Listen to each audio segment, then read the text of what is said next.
satu. Terus kemudian ini sebenarnya awalnya yang Rais kemarin itu dari hipotetikanya dari DRT. Terus kemudian saya kembangkan Rais ya karena ada perdebatan antara Rod Ellis dengan siapa kalau nggak salah Widdowson bahwa penelitian sebelumnya itu Rod Ellis banyak menegaskan bahwa TBLT itu banyak isu di sana, yaitu situational authenticity sama pedagogical authenticity. Dia mengatakan bahwa banyak previous research itu yang berdasarkan kurikulum sama sekolah. Dan itu saya tulis di sini perdebatannya. Terus kemudian saya muncul bahwa, oh iya kalau begitu mungkin ya kita mengembangkan RAIS framework agar TBLT itu tidak mengarah pada kurikulum. Jadi kalau guru-guru mengajar bahasa Inggris, itu bukan hanya dari kurikulum atau buku yang dia andalkan. Terus kemudian kita coba bagaimana agar itu sudah meaningful, sudah memberikan bahasa Inggris bagus, memberikan grammar bagus, tambahan vocabulary, tapi belum meaningful dalam real life context. Jadi menurut Ellis seperti itu. Terus saya cek di penelitian sebelumnya itu kok nggak ada instrumen yang ukur itu ya. Akhirnya saya mengembangkan instrumen sederhana, namun belum divalidasi dengan SEM atau ESEM begitu. Terus ini saya sebut dengan RAIS, jadi real life task, kemudian authenticity, real structure, sama solvable. Jadi dalam menulis TBLT itu kalau bisa ada yang real life, jadi bermanfaat setelah mereka lulus. Misalkan pas ke Singapura gitu mereka bisa pesan tiket, pesan pesawat, pesan hotel. Nah itu kan real ya, ketika mereka komunikasi di lintas culture itu bisa begitu. Nah dari sini ini sebenarnya sudah ada ini belakangan ini gambaran yang Rais dulu.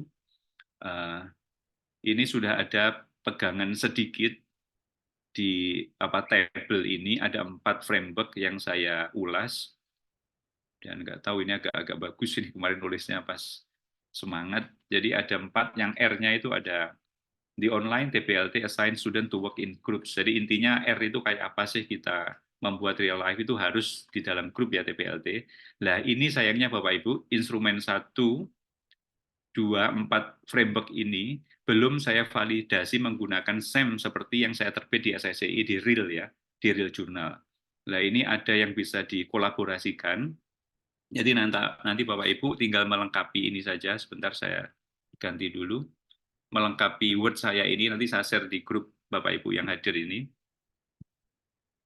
Nah ini sudah saya draft kemarin. Sebentar kok nggak bisa dibuka.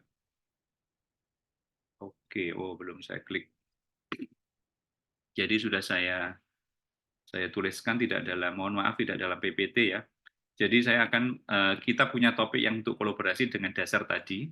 Yang pertama adalah development of RAIS fulfillment for assessing online task-based language teaching qualities. Jadi kita ingin mengembangkan sebuah instrumen yang sebenarnya indikatornya sudah agak tertata di artikel yang terbit di Call IJ tadi. Jadi sebenarnya mudah. Nanti kita balik bahwa sebenarnya kritik saya itu adalah begini nanti. Yang pertama masih mengikuti kritiknya siapa namanya TBLT biar runtun ya. Kritiknya TBLT antara Rod Ellis dengan Widdowson itu bahwa belum mengarah pada real life task seperti nomor 1 ini. Theoretical framework di dalam available TBLT studies mostly employ pedagogical authenticity based on classroom atau kurikulum saja. Kemudian yang kedua, efficacy atau kemanjuran TBLT ini limited to classroom setting. Jadi dia lacks of real life experience atau lacks of situational authenticity beyond the classroom setting. Itu masih sama dengan yang ada di Call IJ. Kemudian Ellis itu sudah membedakan keduanya. Namun setelah dibedakan itu belum ada penelitian yang menengahi kontroversi tersebut. Akhirnya saya 2024 mengembangkan instrumen itu terbit di Call IJ, namun yang dipermasalahkan adalah validitas konstruknya sama reliability-nya. Karena saya itu ditulis di monograf Bapak Ibu dan sederhana sekali hanya tidak begitu valid karena tidak pakai SEM, tidak ada interneter, tidak ada EVA, CFA itu tidak saya lakukan semua. Nah, ini kritik utamanya adalah urutannya begini tadi ini sudah. Jadi belum sementara instrumen yang saya buat ini belum valid dan belum reliable dari segi construct validity dan reliabilitasnya masih tryout sederhana sehingga dimungkinkan potensi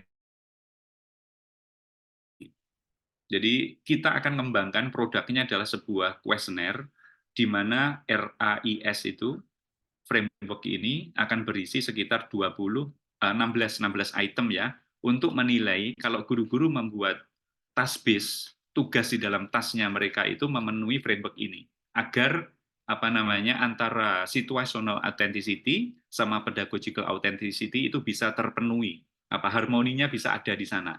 Jadi mereka condongnya itu kedua-duanya sehingga tidak mengorbankan yang kurikulum, tidak mengorbankan yang real life-nya task. Jadi peserta didik bisa dapat ilmu keduanya. Ketika mereka belajar melalui classroom dan tugas guru itu memenuhi framework ini, maka peserta didik itu otomatis akan menguasai materi di kurikulum dan bermanfaat untuk kehidupan mereka ke depannya. Itu harapannya begitu, keluarannya kurikulum. Sehingga keilmuannya, kontribusinya tinggi, tidak hanya bagi kita, tapi bisa dipakai bagi seluruh global begitu ya, yang ingin melakukan atau mengajar dengan menggunakan task based.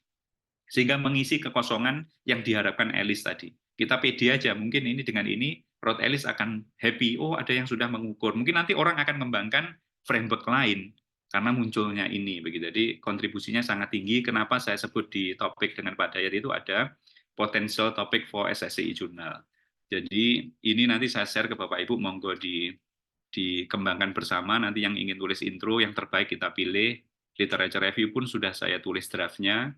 Jadi tujuannya pun sudah saya tulis bahwa tujuan ini adalah untuk mengembangkan dan validasi RAIS questionnaire untuk assess EFL teachers online TPLT practices with more robust construct validity and reliability. Jadi menggunakan exploratory structural analysis atau ASEM atau SEM analysis. Nah ini nanti Bapak Ibu, ini nanti kenapa harus pakai ASEM kalau ada di Indonesia yang bisa menggunakan ASEM itu dan bisa membantu, mohon menghubungi kita karena saya butuh SEM karena di dalam penelitian terbaru SEM itu sudah good fitness-nya itu sudah diragukan lagi, kalah dengan SEM. Nah kemarin artikel saya yang terbit di SSCI itu mereka minta SEM. Saya bilang, saya browse di Google bahwa di Indonesia SEM itu masih relatif baru dan belum banyak yang pakai sehingga diterima, masih dipublish punya saya. Jadi kalau Bapak Ibu bisa SEM itu bagus, bisa membantu kami nantinya untuk melakukan analisis data yang sudah datanya sudah ada di kita, tinggal analisis dengan ESEM tadi validitasnya seperti apa. Kemudian kalau tidak maka SEM. Di SEM kami punya tim sendiri untuk melakukan analisa SEM jadi aman, tapi untuk ESEM karena belum punya aplikasinya, jadi kita tidak bisa. Atau kalau Bapak Ibu punya aplikasi ESEM bisa kontak ke kami, nanti tim ahli kami untuk yang statistik itu akan menggunakan aplikasi SEM tersebut untuk mengolah data. Itu juga bisa kami lakukan. Dan Bapak Ibu kita masukkan namanya untuk dalam penulisan ini.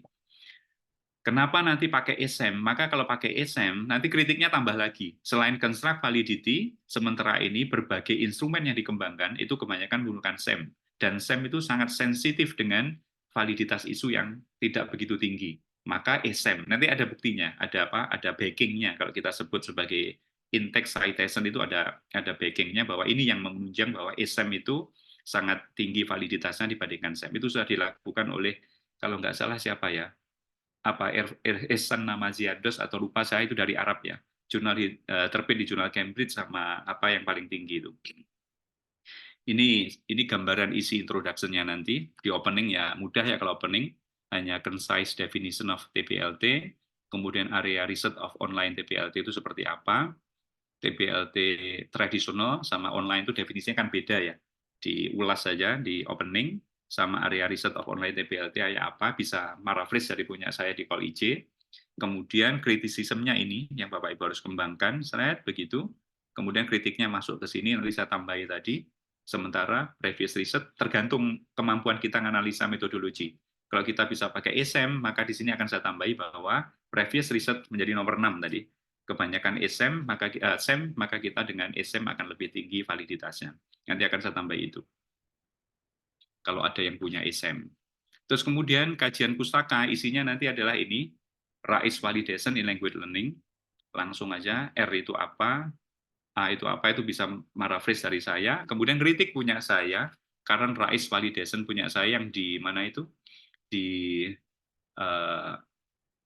monograf, itu bisa dikritik karena memang validitasnya rendah, saya akui. Kemudian ujung-ujungnya kita katakan bahwa analisa seperti itu sangat rawan atau sensitif dengan isu validitas, perlu dilakukan dengan SEM sehingga ada arahnya. Oh, kita mau mengembangkan SEM mengembangkan RAIS menggunakan ESEM dengan robust development analysis process. Jadi begitu. Nah, ini nanti untuk metode sudah nggak sulit, ngikuti yang punya saya di real. Jadi saya izin dulu, saya coba di real ya, lihatkan yang di real. Di real itu di sini, persis ini nantinya produknya. Nah, ini yang terbit di real ya. Ini di Taylor Francis, Preliminary Development and Validation of Basic Psychological Needs Fulfillment for ESP Teachers in Online Instruction. Nah, saya cerita sedikit, mungkin saya mengulang yang sudah pernah ikut. Jadi ESP di kita itu kondisinya mengenaskan, sebagian besar, terutama untuk kampus-kampus yang ESP-nya belum exemplary begitu. Contohnya aja misalkan di nursing, yang sering saya berikan contoh, ESP kita diajarkan oleh lulusan S1 non-ESP dari alumni English Language Education. Kemudian pas mengajar nursing, mereka hanya meraba-raba ngajarnya kayak apa sih, paling-paling ya download buku nursing begitu ya, tapi tidak pernah tahu apa itu isinya nursing, secara kurikulum goal-nya itu seperti apa, jadi profesional kok spesifik kontennya itu belum kena gitu ya. Nah, apalagi kalau dia ngajarnya lebih dari satu, nursing, hukum, kemudian ada English for biology begitu, waduh tambah susah itu ya. Kan kita begitu loh ESP di Indonesia. Nah, itu berat. Maka bagaimana agar ISP bisa optimal, saya kembangkan namanya Basic Psychological Need. Ada 3 area, yaitu autonomi, kemudian competence, sama relatedness. Bagaimana agar ISP itu bisa connect dengan, kalau nursing ya, connect dengan dokter sebagai atasan, connect dengan perawat sebagai teman perawat, connect dengan pasien sebagai orang yang dirawat, connect dengan family of the patient, keluarga pasien sebagai kolega, sebagai apa namanya, orang tua daripada pasien atau keluarga pasien, itu ngomongnya tentu beda-beda. Nah, kalau itu ngena, maka orang ketika ngajar ISP, dia akan berusaha connect-kan. Karena kalau kita yang ngajar, saya ngajar nursing, waduh, paling saya ngajari grammar saja untuk bagaimana merawat. The nurse is taking care for, paling begitu dok maksimal. Tidak bisa bagaimana kalau mau merawat itu etikanya apa. Selamat pagi, saya perawat Yudi akan merawat Anda dalam kurun waktu seminggu ini, semoga berkenan dan Anda. Nah, itu ada etikanya. Saya sudah mengumpulkan data di Pak siapa Sahir Brawijaya dan bagus yang ngajar itu. Di sana ada SOP-nya jelas, sudah saya kumpulkan datanya. Ini nanti topik yang kedua, ini hanya cerita bagaimana kita mengumpulkan, mengembangkan yang untuk tadi, untuk yang mana itu, yang RAIS tadi. Jadi nanti seperti ini persis, ini dengan SEM, namun dengan 4 langkah Bapak Ibu. Karena kalau hanya SEM saja itu tidak lolos di sini, maka saya buat 4 langkah. Jadi nanti produknya seperti ini. Produknya kita adalah instrumen seperti ini, persis kita ukur validitas reliabilitasnya dengan SEM. Nah, jadi Bapak Ibu sudah punya artikel pendamping atau mentoring artikel untuk nulis nanti saya share ini sama draft tadi, untuk bisa dikolaborasikan. Jadi ada persis seperti ini nanti, cuman tidak 16, kalau ini kan banyak ya. Ini ada berapa item kemarin itu? Ada mungkin sekitar 20-an 5 ya. Dan nanti produknya persis seperti ini. Nah, ini tawaran yang pertama. Kemudian saya kembali ke Word tadi. Atau mungkin ada yang ditanyakan dulu Bapak Ibu 5 menit untuk yang topik ini, yang topik Development of RAIS Fulfillment, jadi produknya kuesioner yang tervalidasi. Oh ya, mohon maaf saya ingin tanya, berarti Ya, ini untuk desainnya sendiri menggunakan R&D kah atau dari gimana? R&D Research. Nah, soalnya sepemahaman saya R&D itu kan biasanya sulit untuk nembus di Scopus. Apalagi kalau misalnya hasil liba penelitian itu kan biasanya teman-teman kan terpaksa mencari jurnal predator agar bisa terbit di Scopus gitu. Nah, Iya. apakah R&D ini nanti resultnya itu berbeda dengan R&D yang biasa ditulis oleh penulis Indonesia? Seperti itu. Oh ya, ini mungkin Pak Dayat dimasuk ke sini. Jadi teman-teman itu pengembangan materi ajar Pak Dayat. Kalau ini kan pengembangan instrumen untuk menengahi, jadi bedanya di sini ya. Kalau kita kenapa kok bisa terbit? Karena memang novelty-nya tinggi. Karena di sana ada kontroversi dari para ahli, dan kontroversi itu belum terpecahkan. Dan salah satu solusi yang saya tawarkan untuk memecahkan solusi itu adalah membuat instrumen yang bisa mengidentifikasi apakah TBLT guru itu masuk kepada situasional, ataukah pedagogikal, ataukah dua-duanya. Nah, kalau itu muncul, walaupun itu R&D, karena didasarkan bukan pada feeling kita, tapi pada previous available research atau previous literature studies begitu, itu pasti terbit. Karena kita kan ingin mengisi kekosongan di sana, dirt atau void di sana atau gap di sana. Nah, ini kan sudah jelas mengisi kontroversi. Nah, yang kita isi nanti adalah pertentangan antara pedagogical sama situational authenticity. Dengan instrumen ini agar terlihat bahwa TBLT guru itu dengan melihat kuesioner ini, oh saya sudah menggunakan kurikulum, saya juga mengonekkan siswa dengan multicultural, target learning culture-nya mereka. Kemudian yang dibuat oleh teman-teman kebanyakan gini itu banyak Pak, teman-teman yang dari S3 UNES, UNESA yang kebetulan juga kolaborasi, itu mereka didasarkan pada feeling dari lokal dia mengembangkan misalkan digital storytelling berbasis folklore dari Kalimantan. Lah, tak tanya, apa yang mau diisi? Tidak bisa menjawab. Apa yang mau diisi kebaharuannya kepada body of knowledge? Tidak ada. Itu yang menyebabkan kenapa R&D kita tidak bisa publish. Kecuali misalkan graded readers itu ya kebanyakan autentik. Karena tidak banyak materi autentik, maka kita mengembangkan graded reader berbasis lokal. Lah, itu agak-agak ada ngisinya. Walaupun belum didasarkan pada robust literature studies. Mungkin itu Pak Cap, apakah sudah menjawab dari situ ya? Oh, okay. Jadi itu kan juga menjadi pertanyaan teman-teman.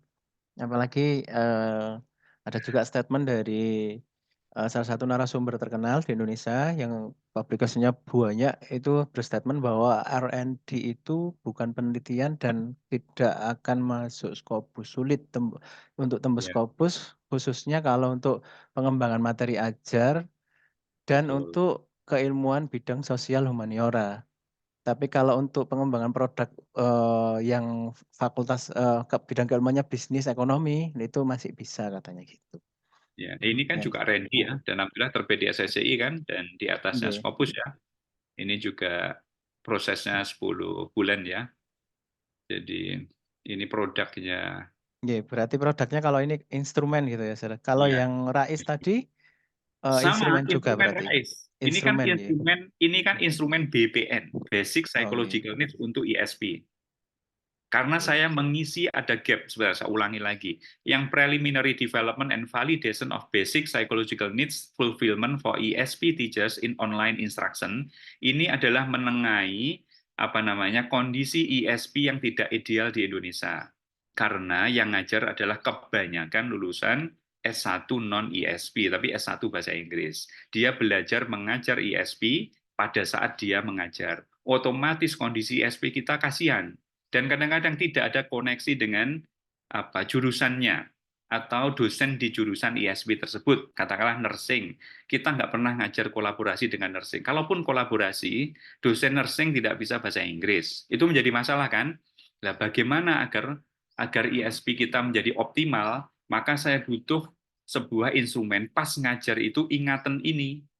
Pas mau mengajar ISP itu ingat tiga hal ini, yaitu basic psychological need fulfillment, otonomi, relatedness, sama competence. Bagaimana agar otonominya mahasiswa terjaga, relatedness-nya itu juga terpenuhi, kemudian satunya lagi kompetennya itu professional specific knowledge-nya terpenuhi, kemudian relatedness itu dikaitkan dengan bidang spesifik profesionalnya dia itu terpenuhi. Misalkan di dalam instrumen ada satu yang bunyinya begini. Dalam mengajar, saya mengonekkan mahasiswa saya, kalau nursing ya, mahasiswa saya di bidang nursing kepada dokter, kepada pasien, kepada keluarga pasien, kepada sesama pasien. Apakah materinya sudah mencangkup itu begitu. Jadi ada panduannya. Oh, kalau ngajar ESP dia ingat ini, maka ESP kita akan menjadi lebih bagus. Dan ini sudah mengisi keilmuan di ESP. Jadi ISP global seperti Spanyol dan lain-lain gitu ya. Mungkin Arab gitu. Oh iya dengan ini. Nah, ini adalah contoh untuk menulis yang Rais tadi dengan model begini nanti. Produknya persis seperti ini nanti. Oke. Itu yang Siap. pertama. Terus kemudian topik yang kedua dari ini, saya pernah sudah lama sekali ya 2000, saya nulis 2012 nggak 2012 S13 lulus S3 itu nggak bisa nulis, terus nggak pernah mandek belajar sampai sekarang ya. Nulis minimal 2 jam itu selalu setiap makan siang terutama baca. Nah ini saya dulu mengamati ada instrumen baru dan orang itu berlomba-lomba menggunakan instrumen baru untuk survei, kemudian sama mixed method sama interview. Nah, kalau Bapak Ibu mau, ini topik yang kedua, berarti Bapak Ibu itu melihat bagaimana basic psychological needs fulfillment, ISP nursing misalkan. Datanya sudah ada, kami sudah wawancara kepada Brawijaya dengan Pak Sahir ya kemarin itu dengan banyak dosen, sekitar 4 dosen, kemudian dengan dosen nursing, dengan mahasiswa nursing. Itu seperti apa? Dan dia ngajarnya bagus. Itu sudah punya yang data kualitatif interview, seperti apa sih implementasinya, relatedness, autonomi, dan competence untuk mahasiswa nursing. Jadi Bapak Ibu nanti yang mixed method, yang quantitative purposes atau tujuan penelitian kuantitatifnya melihat persepsi guru dan siswa terhadap implementasi BPN, Basic Psychological Needs, dalam pembelajaran nursing itu seperti apa, itu menggunakan instrumen ini. Jadi kritiknya nanti gampang, jadi ISP tidak ideal, sementara sudah ada instrumen. Instrumen baru ini perlu diadaptasi karena sifatnya umum, maka masukkan unsur nursing di sana. Jadi kalau competence, saya sudah mengajarkan kompetensi untuk berbicara dengan sesama nursing, sesama perawat.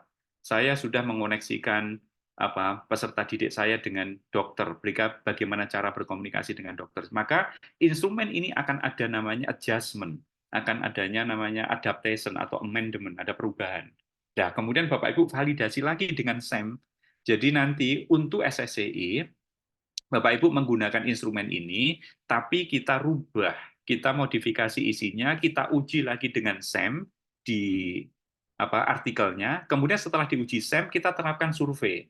Hasilnya kita analisa dengan deskriptif statistik atau Mann-Whitney U kalau kita ingin melihat uji beda. Kemudian setelah itu kita interview, kita tarik ruhnya 3 dimensi tadi, yaitu competence, otonomi, dan relatedness, itu kita interviewkan kepada yang saya datanya sudah punya.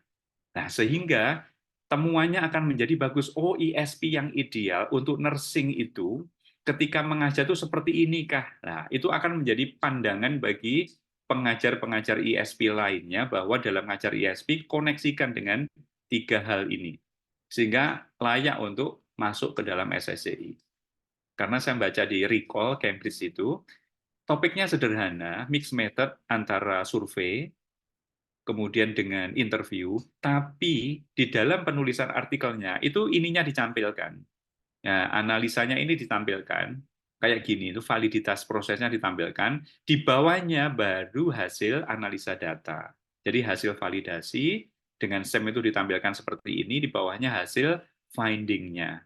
Kemudian di bawahnya lagi analisa statistik hasil finding surveinya. Kemudian bawahnya lagi hasil kualitatif. Baru kita discuss sama sama conclusion, sama implication atau take home message-nya. Kalau begitu, insya Allah itu bisa terbit di SSCI. Jadi kita berjuangnya yang berat.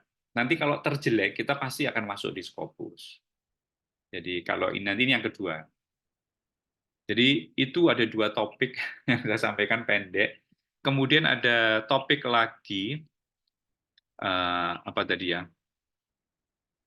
Yang satu tadi topiknya adalah, belum saya tulis, yang ini memang hanya satu yang saya tawarkan, tapi sudah saya uraikan tadi, ada 2 ya. Satunya instrumen baru saya, yang terbit di Real Journal SSCI, Bapak Ibu gunakan untuk survei kepada guru-guru, dosen-dosen ISP.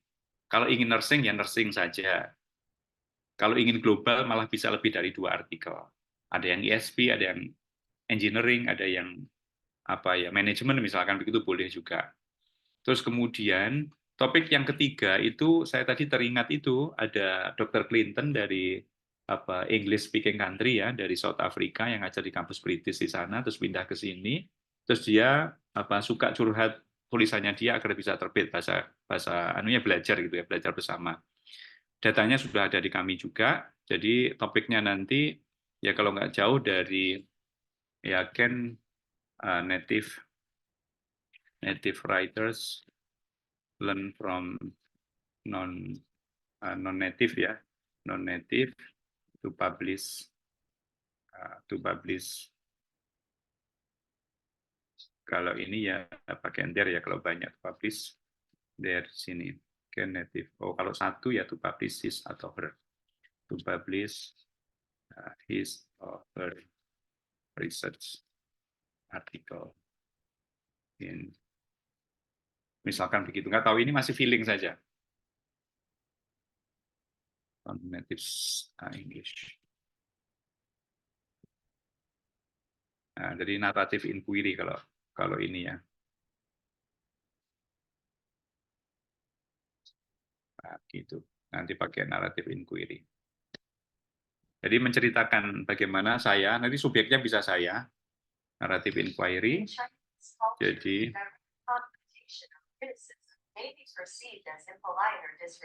Jadi seperti itu.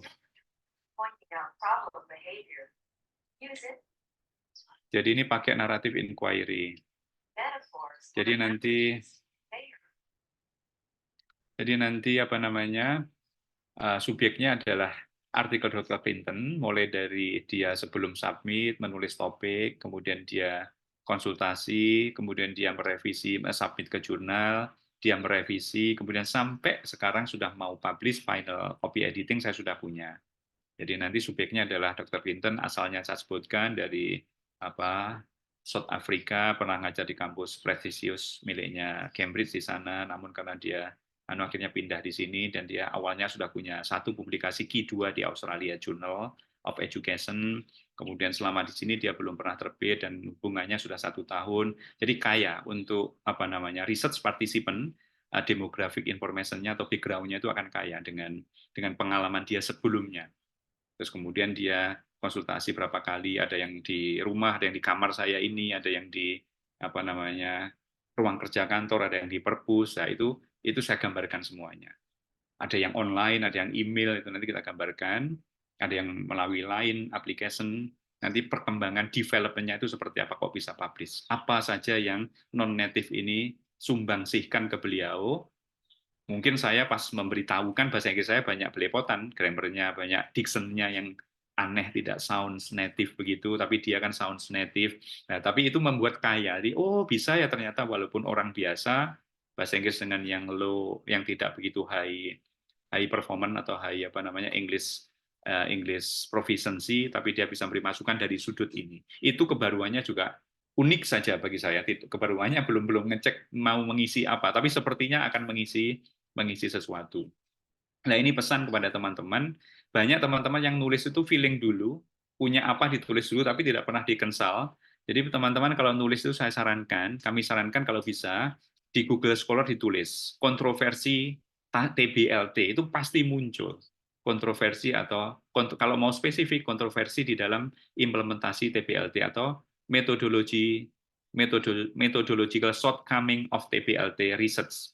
Atau kalau nggak ada lagi, diketikkan lagi misalkan theoretical critics atau theoretical shortcomings in implementing socio-cultural apa, Bapak Ibu, tergantung variabel risetnya. Itu temukan dulu, Bapak Ibu. Kalau itu sudah ketemu, sebenarnya 60% riset kita itu sudah bakal jadi dan bakal publish. Karena kita mengisi apa yang ada kekosongan di dalam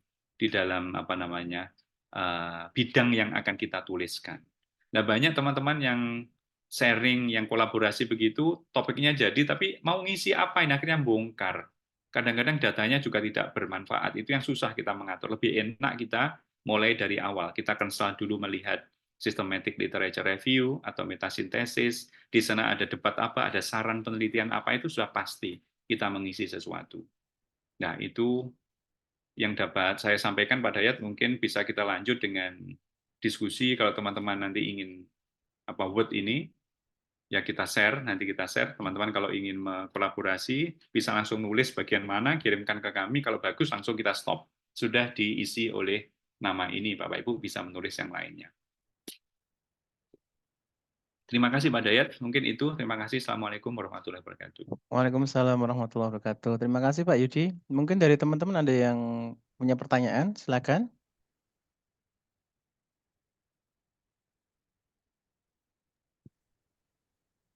Halo, mungkin dari teman-teman ada yang punya pertanyaan? Atau tambah bingung. Oh, okay. Mungkin masih apa? Masih. Mohon izin bertanya, Oh, okay, Pak monggo. Dayat. Monggo Bu Fitratul. Monggo.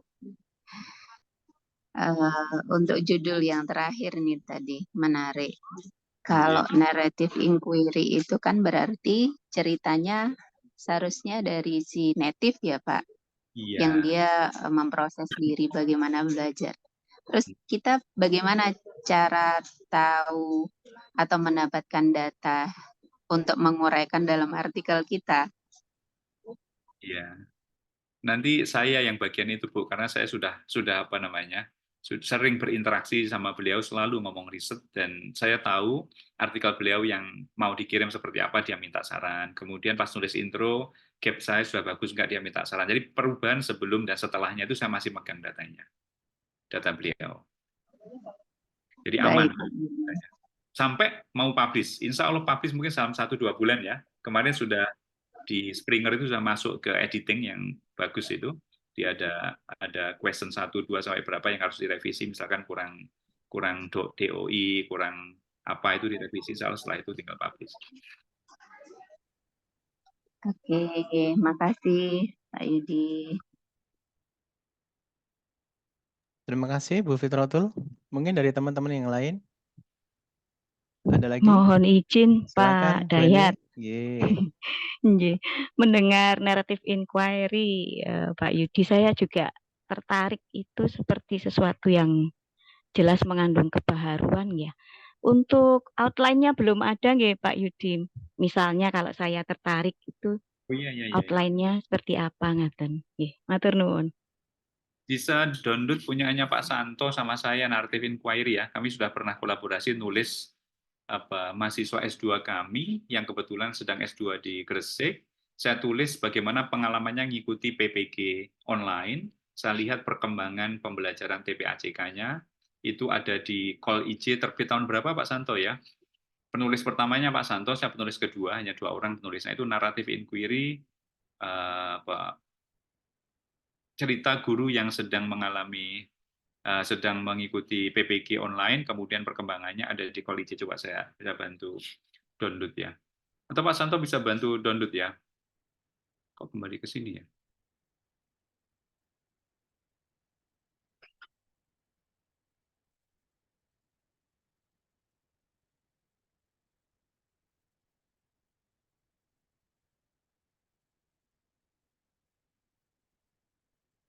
Apa saya keluar Zoom ya?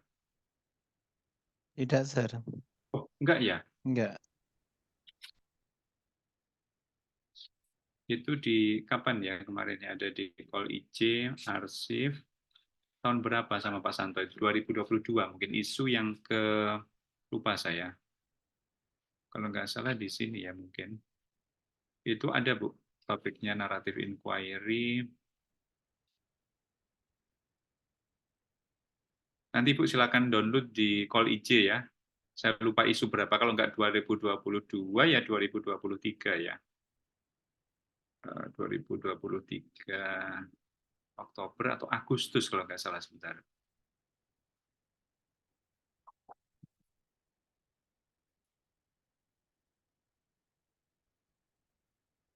Ada di, atau Google Scholar ya. Google Scholar. Kemudian kita ketik nama Pak Santo, Call IJ.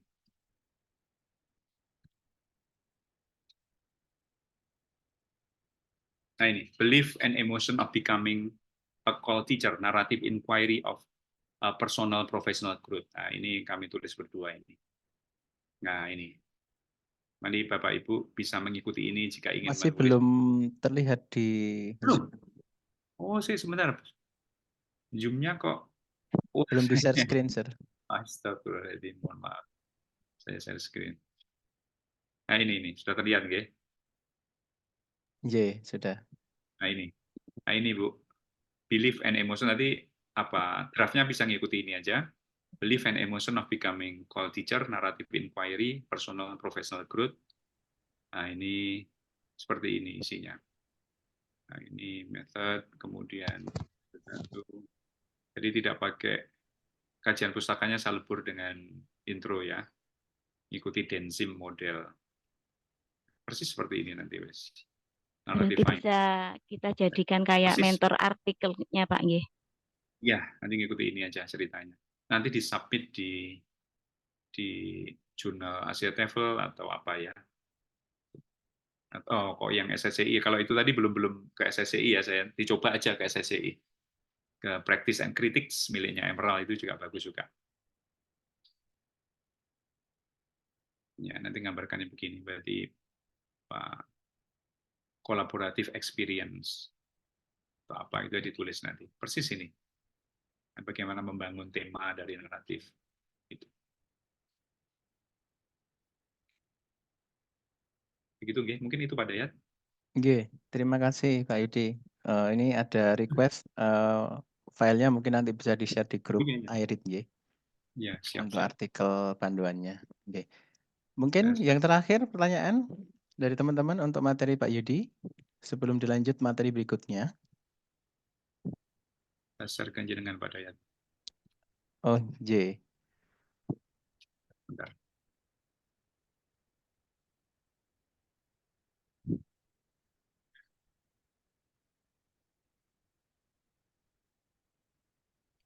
Ada lagi pertanyaan dari teman-teman?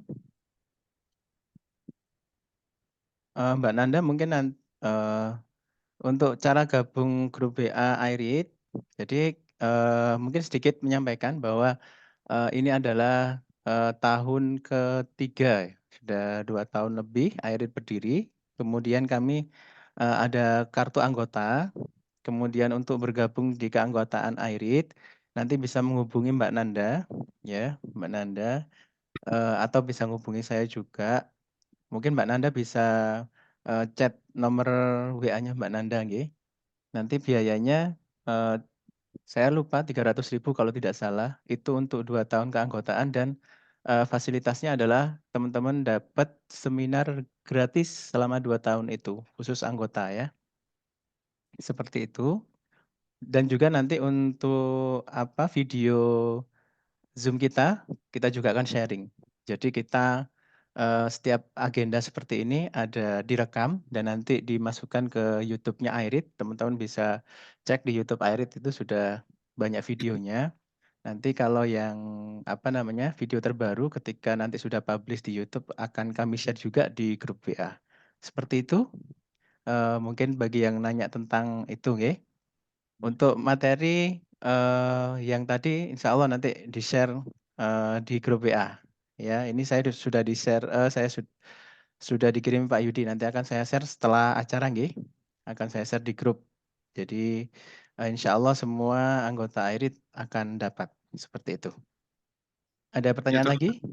Lagi Pak Dayat. Pesan ke teman-teman, ini memang nampaknya menulis itu memang tidak mudah teman-teman. Tapi insya Allah kalau topik yang sulit itu tiap hari kita renungkan, kemudian kita sambil baca. Ketika temu topik baru kita tulis untuk kita simpan sambil menyelesaikan ini. Kalau nggak ketemu lagi yang baru tadi, yang topik bagus kita kembangkan sedikit, maka insya Allah itu akan menjadi menjadi pasti ketemu gitu loh kritiknya itu. Oh ya apa ya yang kebaruannya. Kalau kita jauhi, itu saya sudah merasakan tidak ada yang bahasanya tidak ada yang tidak mungkin akhirnya ketika menemukan apa ya kritiknya Rod Ellis dengan Widdowson itu apa maksudnya real life itu akhirnya saya baca real life dan dari situ muncullah inspirasi mengembangkan instrumen saja dan sedang yang akhirnya malah lebih dari satu kok itu aneh saya nggak tahu ya kenapa dengan begitu bisa munculnya bisa lebih dari satu ada yang di mana ini di sistem ya saya share di sistem juga. Jadi Rais yang sempat kami tawarkan di grup dulu, tidak ada yang menulis, tidak ada yang ikut mengembangkan, akhirnya jadi juga dan terbit juga. Nah, di mana ya? Yang tadi saya simpen di mana itu? artikel template ini. Di sistem itu sudah lama, mudah-mudahan nggak tahu kabarnya seperti apa nanti. Jadi dengan direnungkan, oh kok di sini? Yang bukan ini, yang di sistem itu saya submit, coba saya masuk ke sistem dulu aja. Jadi kalau kita renungkan, itu insya Allah tidak sulit. Jadi kuncinya jangan menyerah, jangan dijauhi, terutama teman-teman yang sedang menulis artikel atau mengerjakan disertasi. Ketika dijauhi, kita akan semakin hilang ya, idenya itu semakin nggak muncul. Dijauhi, kadang-kadang tanya dengan teman, diskusi, itu direnungkan sebelum tidur, sambil mandi, itu insya Allah akan ketemu. Jadi mungkin teman-teman merasa kok masih sulit ya ini di sistem, masih under review sudah sejak Januari 8 ya. Biasanya 1 hari ditolak saya di sini. Ini alhamdulillah enggak ya. Kalau Bapak Ibu ingin nguji artikel Bapak Ibu berkualitas apa enggak, disubmit ke sistem dengan bagus. Kan kuliah sendiri ya, kemudian apa namanya, bisa lihat maknanya. Nah, ini bisa, ini RAIS juga. Jadi Interrogating Real Life Task. Jadi saya menguji dengan eksperimen bagaimana satu kelompok eksperimen yang diajar dengan menggunakan materi-materi autentik yang bermanfaat untuk target culture. Kemudian satunya dengan buku model Indonesia. Ini masih sedang proses juga. Jadi menulis satu topik tapi arahnya berbeda. Nah, kelebihannya kalau teman-teman sudah sering merenung, sudah sering memikirkan, menelaah topik yang menurut kita sulit dan sudah ada kebaruannya, itu kalau sudah ketemu malah bisa nulis lebih dari satu satu topik ya yang bisa kita tulis di sini. Ini terbukti bisa lebih dari satu. Jadi ada eksperimen untuk melihat conversational interaction-nya siswa itu seperti apa antara yang real sama yang pedagogical. Jadi mungkin itu tambahnya Pak Dayat, untuk menyemangati aja. Terima kasih. Oke.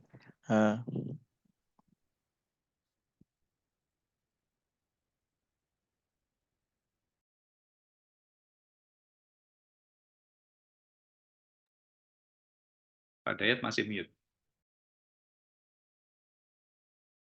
Oke. Terima kasih Pak Yudi atas penjelasannya ya. Teman-teman semangat terus untuk nulis. Mungkin langsung saja berikutnya biar tidak terlalu siang waktunya. Saya akan share screen dulu, nggih. Untuk topik saya, untuk YouTube channelnya nanti bisa dicari di YouTube, nggih. Mungkin ketik aja Prof. Kazunori Nozawa, ada rekamannya masih di YouTube, nggih. Mungkin nanti akan saya share juga di grup WA jika ingin tahu link YouTube-nya. Izin share screen. Apakah sudah tampil di layar teman-teman semuanya? Sudah, Pak. Oke, Assalamualaikum warahmatullahi wabarakatuh. Langsung saja, tidak perlu tegang dan kita santai ya di sini. Kita intinya adalah berbagi informasi, karena sekarang ini adalah perkembangan teknologi luar biasa ya. Zamannya AI ya mulai memasuki kehidupan kita, tidak hanya dalam kehidupan bersosial media, tapi juga dalam publikasi. Jadi kita bisa manfaatkan ini sebagai alat. Jadi bagi teman-teman, terutama para dosen, jangan alergi dengan yang namanya AI, termasuk penulis ya. Karena ini sangat membantu sekali. Berdasarkan pengalaman saya sendiri sampai sekarang masih aktif menggunakan AI karena sangat membantu sekali dalam penulisan artikel. Oke, langsung saja untuk penjelasannya. Insya Allah ini sudah tahu semua. Jadi intinya adalah AI ini adalah alat ya. Jadi sistem komputer yang bisa melakukan pekerjaan-pekerjaan yang umumnya memerlukan tenaga manusia atau kecerdasan manusia untuk menyelesaikan pekerjaan tersebut. Nah, ini adalah alat bantu kita yang bisa kita manfaatkan. Tetapi ada tetapinya ya. Sekarang ini juga berkembang alat untuk mendeteksi AI. Nah, seperti itu. Sehingga ada beberapa hal yang perlu digarisbawahi dalam menggunakan AI sebagai alat khususnya dalam penulisan artikel untuk kepentingan publikasi. Oke, fungsinya ya. penggunaan AI dalam proses publikasi memungkinkan efisiensi, akurasi, dan efektivitas biaya. Pasti menghemat biaya ya, kalau kita menggunakan AI mungkin tidak perlu ke proofreader, kalau pengen memperbaiki grammar dan tata bahasa, kemudian juga mempercepat proses penulisan dan penyelesaian karya ilmiah. Ini tidak hanya dalam hal teknis ya, tapi juga mungkin dalam hal berkomunikasi dengan reviewer juga bisa kita manfaatkan. Seperti itu. Oke, dan yang terakhir membantu penulis dalam publikasi karya ilmiah. Nah, otomatis sangat membantu, tidak hanya dalam waktu proses, tapi juga mungkin saat revisi atau dalam penulisan itu sendiri. Di sini yang akan saya bahas ya pada kesempatan kali ini, yaitu ada beberapa bahasan. Di sini ada 9 ya. Jadi nanti kita akan coba praktekkan bagaimana cara menemukan topik penelitian dan AI apa yang bisa kita manfaatkan, kemudian memperbaiki kualitas bahasa, mengembangkan ide, mencari referensi pendukung, meningkat isi artikel, menginterpretasikan data dan lain sebagainya ya. Nah, ini sekedar apa namanya? Teori seperti teori gitu ya. Jadi nanti kita langsung praktek di sini, ya mungkin dengan waktu yang mungkin sedikit terbatas. Untuk menemukan topik penelitian, teman-teman bisa menggunakan ChatGPT atau juga Gemini dan juga Bing ya. Jadi ini 3 AI yang sangat terkenal. Kalau Gemini itu miliknya Google atau Google Bard, kalau Bing miliknya Microsoft, ChatGPT juga miliknya Microsoft. Jadi kita bisa manfaatkan. Apakah ChatGPT-nya harus versi yang terbaru atau versi 4 gitu? Tidak harus kalau hanya untuk menemukan topik penelitian atau mengembangkan ide tidak harus. Nanti akan kita praktekkan ya bagaimana prompt yang digunakan biar bisa memberikan manfaat buat teman-teman. Berikutnya yang harus wajib dimiliki menurut saya bagi seorang penulis non-native speaker itu Grammarly ya, wajib Grammarly dan diusahakan Grammarly-nya yang premium, teman-teman. Karena kalau Grammarly premium sangat membantu sekali ya, khususnya untuk memperbaiki kualitas bahasa Inggris dan juga memperbaiki kesalahan-kesalahan penulisan, termasuk dalam penulisan artikel maupun punctuation dan lain sebagainya. Mengembangkan ide bisa masih pakai ChatGPT, Gemini, Bing. Ini bisa yang lain ya. Ada yang pakai Gemini, ada yang lainnya, terserah. Yang paling teman-teman sering dan suka gunakan. Sebenarnya satu saja bisa, ya satu saja bisa. Cuma yang penting prompt-nya itu sesuai. Nah, yang paling penting itu prompt ya. Nanti yang kita ketikkan di situ tulisannya gimana itu yang paling penting. Berikutnya untuk mencari referensi pendukung, kalau biasanya teman-teman ada yang pakai Perplexity, mungkin saya cenderung menyarankan pakai konsensus. Kenapa? Kalau di Perplexity itu biasanya ada yang artikelnya bukan dari research artikel atau jurnal ya, biasanya dari website gitu ada yang masuk. Tapi kalau di konsensus ini rata-rata artikel yang ditawarkan itu adalah benar-benar artikel penelitian dan kita bisa download artikelnya juga ya, kecuali bagi yang jurnalnya close access, nah itu kita perlu yang lain, misalnya kampusnya berlangganan dengan jurnal tersebut maka bisa di-download, tapi kalau tidak berlangganan maka kita tidak bisa mendownload artikelnya. Oke, berikutnya untuk meringkas isi artikel, lah ini teman-teman bisa menggunakan salah satu dari 3 ini ya. Saya biasanya suka menggunakan ketiganya sih. Jadi biasanya kalau PDF AI itu saya gunakan untuk meringkas isi buku. Nah, buku biasanya karena PDF AI ini bisa menampung lebih dari 10 megabyte kalau nggak salah, seingat saya, jika tidak ada perubahan ya. Paling besar untuk memori daripada filenya. Kemudian kalau untuk meringkas artikel bisa pakai Humata atau juga Perplexity, ini bisa dimanfaatkan ya. Nanti kita akan coba praktek satu-satu mulai awal sampai akhir. Berikutnya, untuk menginterpretasikan data, ini khususnya yang kuantitatif ya. ini bisa pakai Bing atau Gemini, bisa. Jadi misalnya datanya dari statistik SPSS, kemudian kita save dalam bentuk gambar, kita upload nanti di Bing atau Gemini, kemudian kita meminta mereka untuk menginterpretasikan data, itu bisa. Tetapi nanti bahasanya mungkin kita bisa atur atau kita bisa memperbaiki di tata bahasanya penyampaian. Karena penyampaian daripada AI itu rata-rata bahasanya itu masih belum smooth gitu ya. Masih terlihat bahasa-bahasa dari mesin. Kemudian yang wajib juga dimiliki para penulis menurut pendapat saya adalah Turnitin instruktur ya. Ini bukan Turnitin yang untuk student tapi yang instruktur. Kenapa? Karena di Turnitin sekarang itu sudah ada fasilitas untuk mendeteksi AI ya. Hanya saja masih terbatas untuk tulisan atau karya ilmiah yang berbahasa Inggris. Jadi yang bahasa Indonesia, teman-teman yang mungkin join di seminar sekarang ini dan artikelnya berbahasa Indonesia, mungkin mumpung masih belum bisa dideteksi sama AI, lah bisa dimanfaatkan juga AI sebanyak-banyaknya. Tapi jangan lupa juga tetap teman-teman juga harus terlibat ya dalam penyusunan artikel itu, jadi tidak sepenuhnya AI yang ngerjakan semua, seperti itu. Kemudian ini juga sangat penting. Jadi biasanya kendala terbesar dari para penulis yang pernah saya lakukan penelitian, khususnya S3 publikasi ya, itu adalah mengurangi similarity saat Turnitin ya. Setelah dicek Turnitin, ternyata di atas 25%, ada yang di atas 20%, padahal untuk publikasi di Scopus itu rata-rata mintanya itu 10-15% maksimal itu. Ya, bahkan ada yang minta di bawah 10%. Jadi Quillbot ini sangat bermanfaat sekali untuk membantu teman-teman dalam paraphrase.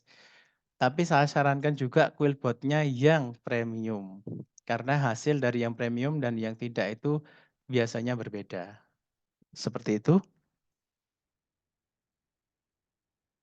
Kemudian berikutnya kita langsung praktek ya. Oke. Kalau kita menggunakan AI itu tidak sepenuhnya menggantungkan semuanya ke AI ya. Jadi contoh misalnya di sini saya buka ChatGPT. Oke, saya ingin meneliti misalnya ya, tuliskan topik penelitian tentang misalnya flip instruction gitu ya. Flip classroom boleh. Classroom dalam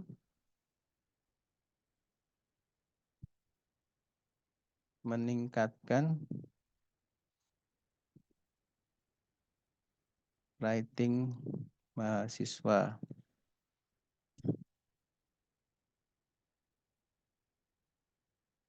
Nah, misalnya promnya seperti ini, mungkin kita tambah juga beserta kritiknya. Nah, mungkin ini yang agak penting ya, promnya ini. Kita coba, nanti kita bandingkan hasilnya dengan yang lain. Nah, jadi di sini itu kita sudah diberikan gambaran ya, gambaran saja. Apakah ini nanti sesuai atau tidak, lah kita yang mengembangkan seperti itu. Jadi kita tidak hanya bergantung sepenuhnya kepada AI. Jadi ketika kita dihadapkan dengan para mahasiswa sekarang, mereka sudah paham banget ini ya penggunaan AI. Bahkan mungkin mereka lebih ahli ya daripada kita. Oleh sebab itu kita juga harus lebih ahli daripada mereka. Nanti bisa menggunakan Turnitin AI untuk mendeteksi apakah karya mereka itu tulisan asli mereka atau menggunakan AI. Nah, seperti ini adalah contoh ya. Contoh saja penelitiannya ini, latar belakang penelitian mahasiswa sering menghadapi tantangan tingkat kemampuan menulisnya dan lain sebagainya. Ini bisa dijadikan background kalau memang sesuai dengan penelitian teman-teman ya. Nah, ini kita sudah dapat seperti ini. Ini dari ChatGPT dan ini ChatGPT 3.5 ya, masih belum premium, belum update. Nah, ini saya coba pakai Gemini. Kalau Gemini ini harus punya Gmail ya. Kita biasanya diminta untuk sign in dulu. Saya akan memberikan prompt yang sama di sini, tapi biasanya hasilnya sedikit berbeda, teman-teman, ya.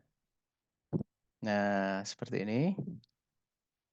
Nah, mungkin ini penjelasannya lebih detail. Nanti teman-teman bisa coba sendiri dengan prompt yang berbeda. Silahkan. Nah, cuman sumber referensi yang dari Gemini ini saya pernah coba. Kadang benar, kadang tidak. Lah, kalau ada linknya gini biasanya benar. Jika ada linknya gini ya. Tapi jika tidak ada linknya biasanya ketika saya cari nggak sesuai. Maksudnya tidak ada ternyata. Nah, seperti itu.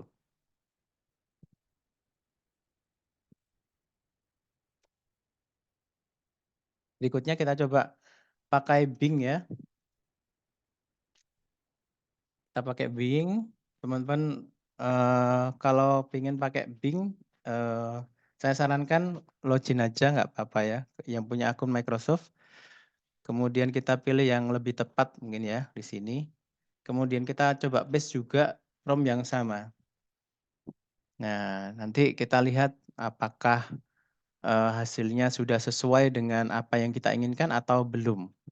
Nah, untuk kecepatan daripada jawaban itu bergantung dari bandwidth internet teman-teman masing-masing. Jika dalam kondisi hujan dan mendung pastinya lebih lama ya. Nah, seperti itu.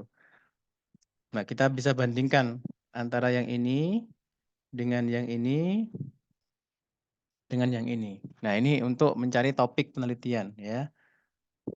Oke. Kemudian berikutnya, kalau tadi kita sudah melewati di sini ya, menemukan topik penelitian. Berikutnya kita untuk memperbaiki kualitas bahasa misalnya, kita pakai Grammarly ya. Grammarly kalau bisa yang premium. Kalau teman-teman beli di Shopee itu kan biasanya murah ya. Nah, saran saya kalau teman-teman beli di Shopee, teman-teman install add-in-nya di Microsoft Word sehingga file teman-teman itu tidak bisa diambil oleh orang lain. Jadi Grammarly-nya itu sudah otomatis terhubung dengan Microsoft Word. Jadi nanti ketika ngecek itu enak ya. Ini akan saya coba tunjukkan. Tapi untuk instalasi add-in di Microsoft Word sekarang ini sama Grammarly sudah dihapus. Jadi ini adalah saya punya software lamanya sehingga saya masih bisa install. Nah, di sini misalnya seperti ini.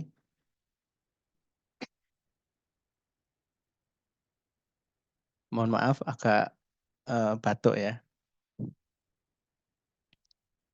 Nah, tampilannya akan seperti ini di Microsoft Word teman-teman jika sudah di Grammarly-nya sudah di-add-in-kan di Word. Jadi teman-teman lebih enak. Jadi di sini tinggal klik Open Grammarly. Kemudian akan menghubungkan ya.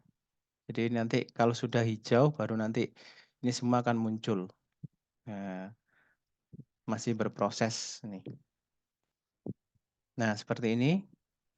Kita menunggu pilihannya ya. Di sini juga bisa untuk cek plagiarisme atau cek similarity ya, plagiasi. Nah, kecepatan ini juga bergantung pada kecepatan internet teman-teman.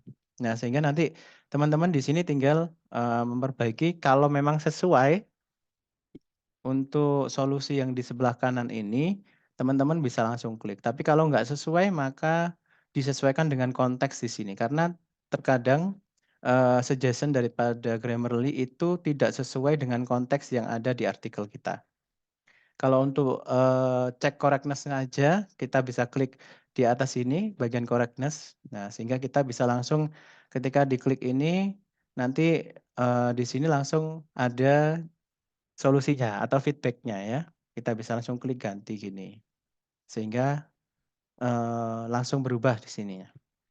Dan teman-teman lebih aman kalau menggunakan Grammarly yang sudah ter-add-in di Microsoft Word. Kenapa? Karena kita tidak perlu upload file kita di Grammarly. Karena kalau di-upload itu kan nanti bisa diakses oleh banyak orang ya. Tapi kalau seperti ini kita intinya private. Ini hanya kita saja yang bisa mengakses gitu ya. Di sini ada banyak pilihan, ada correctness, ada clarity, ada engagement, ya, ada delivery. Nah, nanti teman-teman sesuaikan saja. Nanti di sini diperbaiki yang sebelah kanan ini ada suggestion-nya yang perlu diperbaiki apa, tapi tidak semua suggestion kita terima, seperti itu ya. Jadi tetap kita yang akan menentukan apakah kita menerima suggestion dengan kata-kata ini atau tidak, seperti itu. Dan terkadang di Grammarly juga antar spasi itu terkadang ada yang bergaris bawah merah gitu ya. Nah, jadi itu nanti terkadang memang bawaan. Ada spasi gini misalnya ada double space di sini. Itu di sini biasanya muncul ada yang warna merah karena spasinya berbeda dengan atasnya gitu. Terkadang ya. Atau ada tanda apostrof itu juga sama biasanya apa namanya? Bawahnya ada garis merah gitu ya. Padahal nggak salah ya, nggak salah. Seperti itu untuk Grammarly. Jadi teman-teman bisa manfaatkan, ini sangat penting sekali khususnya bagi teman-teman yang ingin menerbitkan artikel di Scopus dengan tata bahasa Inggris yang bagus. Saya sarankan Anda harus punya Grammarly. Oke, berikutnya kita bisa mengembangkan ide, ya, mengembangkan ide. Misalnya ya, misalnya teman-teman nulis nih macet di sini. Nah, misalnya ini nulis mentok sini macet gitu ya. Teman-teman bisa minta bantuan sama ChatGPT ataupun Gemini ataupun dari Bing ya. Cuman saya sarankan Anda jika macet idenya tuliskan dalam bahasa Indonesia. Kenapa? Karena kalau nanti nulisnya bahasa Inggris, jawabannya kan berbahasa Inggris. Jawaban itu ketika teman-teman copy paste itu sudah terdeteksi AI. Atau kalimat yang sudah dituliskan oleh AI itu sudah nggak bisa kita gunakan. Karena itu otomatis sudah terdeteksi AI oleh Turnitin, biasanya seperti itu. Bahkan kalau teman-teman mentranslate ya, mentranslate itu saya sarankan jangan menggunakan Gemini, Bing sama ChatGPT yang 3.5. Saya sarankan jangan menggunakan AI ini untuk menerjemahkan artikel teman-teman. Kenapa? Karena saya pernah punya kasus hanya menerjemahkan saja itu ternyata hasil terjemahannya itu terdeteksi AI. Ya, padahal hanya menerjemahkan. Oleh sebab itu sebaiknya gimana? Sebaiknya diterjemahkan pakai Google Translate boleh, tapi nanti diperbaiki. Atau pakai DeepL ya atau DeepL Translator itu yang premium. Nah, itu biasanya hasilnya bagus. Cuma nanti tetap harus dicek ulang ya. Makanya Turnitin instruktur itu sangat penting untuk ngecek ya. Oke, jadi kalau misalnya teman-teman ada mentok, ada kalimat yang misalnya macet, tinggal melanjutkan saja. Jadi bisa minta bantuan AI. Tapi nanti dalam penulisan artikelnya, saya sarankan diparaphrase. Seperti itu. Misalnya, kita punya satu kalimat ya. Misalnya, flip classroom dianggap sebagai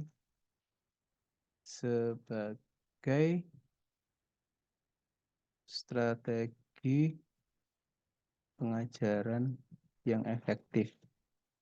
Misalnya kita macet di sini, maka kita bisa meminta AI untuk melanjutkannya. Lanjutkan kalimat tersebut misalnya ya, dalam 3 paragraf. Misalnya ya ini. Maka dia otomatis melanjutkan. Nah, paling enggak kita itu tidak copy paste langsung, kita lihat juga hasilnya. Apakah hasilnya sesuai dengan keinginan kita atau tidak. Dan bahasa-bahasa AI itu cenderung sudah terpola ya, polanya gini. Jadi akan kelihatan, oh ini AI sama enggak itu kelihatan. Biasanya oleh karena itu pasti ada ya biasanya. Ya.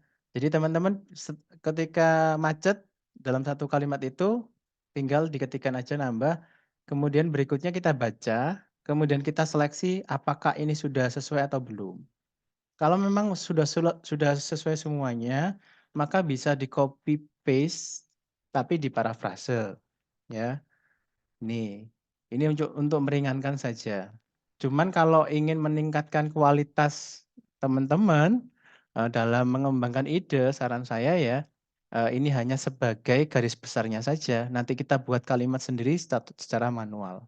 Itu lebih aman dan tidak akan terdeteksi AI kalau kita mengetik secara manual. Oke. Berikutnya, setelah mengembangkan ide, untuk mencari referensi pendukung kita bisa pakai konsensus. Nah, di sini kita akan coba pakai konsensus. Mungkin teman-teman sudah banyak yang tahu, tapi bagi yang belum tahu mungkin bisa dicoba ya di sini. Nah, ini tampilannya. Teman-teman bisa minta apa ya referensinya, misalnya tadi Flip Classroom, ini IFL. Mungkin ini lebih mudah ya. Nah, di sini nanti akan tampil ya beberapa pilihan. Nah, ini artikel-artikel yang sesuai dengan apa yang kita ketikkan ya. Kalau masih kurang bisa load more ya di sini. Nah, ini udah muncul. Nah, banyak. Nah, teman-teman di sini bisa download juga artikelnya jika dia open access ya. Gimana caranya? Kita klik dulu di sini. Nah, kalau open access biasanya di sini ada full text. Kita klik maka akan dibawa ke jurnal aslinya. Nah, ternyata di sini tidak bisa di-download, ini close access ya.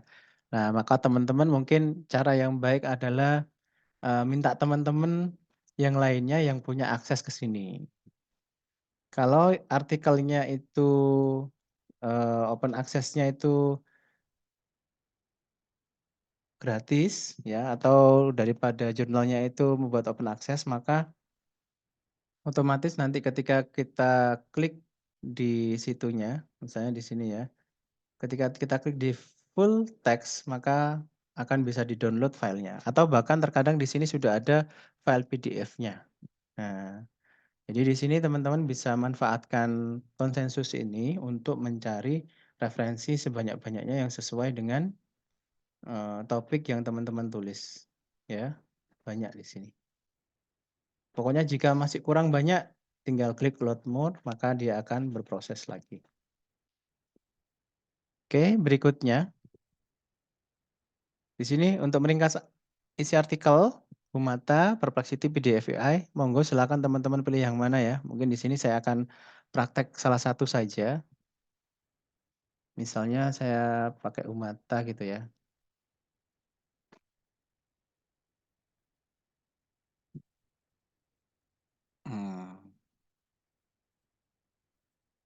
Kalau yang sudah terbiasa pakai Perplexity, boleh pakai Perplexity ya. Jadi tinggal yang paling sering digunakan teman-teman saja. Nah, di sini kita bisa upload ya, upload artikel yang akan kita gunakan. Oke, kita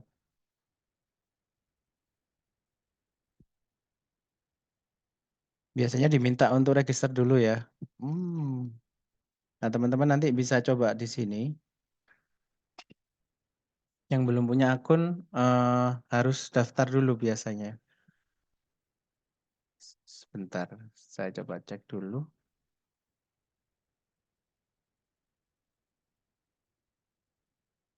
Saya coba Perplexity dulu aja ya. Karena saya yang punya akun di Perplexity, yang Mata belum punya akun, jadi harus daftar. Oke, misalnya ini Perplexity ya. Kita harus sudah siapkan artikel yang ingin diringkas terlebih dahulu. Kemudian teman-teman klik attach. Nah, dicari artikelnya di mana. Jadi nanti bisa kita ini kan. Misalnya di sini saya mengumpulkan banyak artikel, saya pengen mengetahui isinya. Nah, di sini teman-teman nanti bisa ketikkan, upload dulu artikelnya, kemudian bisa mengetikkan perintahnya atau apa yang ingin ditanyakan di situ, ya, sini. Misalnya di sini kita pilih summarize this file. maka ringkasannya akan muncul, teman-teman. Nah, seperti itu. Kalau dalam bahasa Indonesia bisa. Bisa. Misalnya apa, desain penelitian. Nah, maka jawabannya nanti akan berbahasa Indonesia kalau kita mengetikkan bahasa Indonesia. Seperti itu ya. Ini contoh perplexity.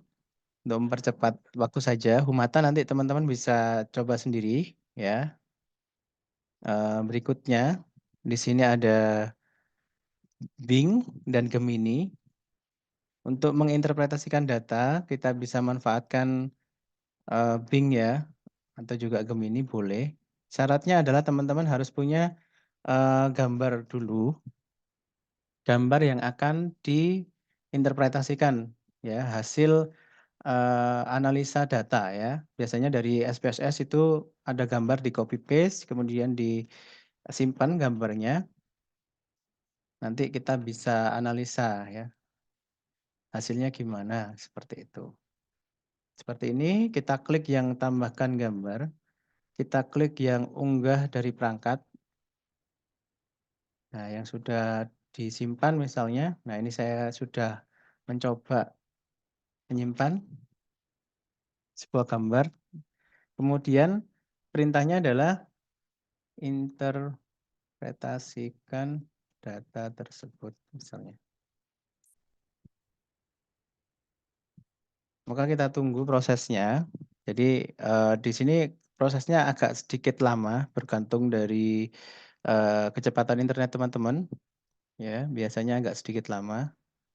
Sambil menunggu yang di sini, saya juga coba buka yang Gemini ya.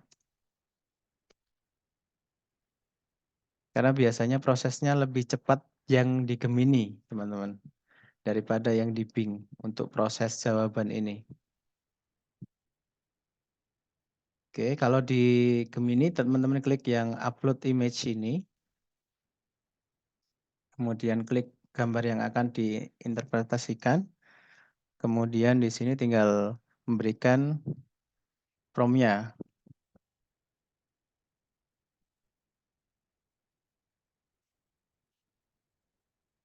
Nah, di sini langsung proses ya. Kalau di Bing agak lama. Nah, baru. Nah, di sini sudah langsung muncul ya dari dalam tabel korelasi positif. Jadi gambarnya itu gambar ini teman-teman. Ini adalah hasil uji korelasi ya. Gambarnya adalah hasil SPSS seperti ini. Nah, ini saya upload di Gemini atau di Bing. Kemudian meminta mereka untuk menginterpretasikan. Nah, dari interpretasi mereka ini nanti kita juga bisa menuliskan nih. Jadi kita bisa menuliskan apa namanya? Membantu membuat deskripsi daripada hasil gambar tadi ya. Kemudian bisa membuat kesimpulan juga dari interpretasi ini. Jadi teman-teman akan lebih paham. Bagi teman-teman yang mungkin kurang paham dengan kuantitatif atau kesulitan dalam menginterpretasikan data kuantitatif, nah bisa memanfaatkan ini. Oke. Kemudian berikutnya adalah Turnitin. Turnitin ini teman-teman usahakan ya, usahakan kalau misalnya beli di Shopee gitu, usahakan beli yang instruktur karena nanti bisa mendeteksi AI ya. Saya akan coba contohkan, cuma mungkin dalam proses analisanya itu membutuhkan waktu ya, mungkin sekitar 5 menitan gitu ya. Ini kebetulan di kampus kami difasilitasi Turnitin instruktur ya. Jadi alhamdulillah sehingga kita bisa cek Turnitin gratis. Kalau di kampus teman-teman ada yang fasilitasi bisa langsung. Nah, ini sudah saya setting supaya tidak repository. Lah, ini penting ya. Jangan di repository ya, bahaya nanti. Misalnya saya coba ini, title-nya ini, kita cari filenya.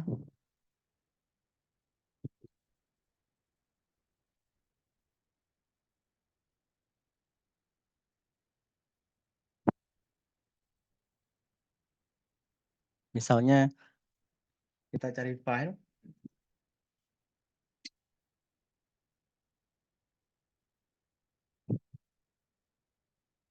Kita akan cari file yang akan dicek ya.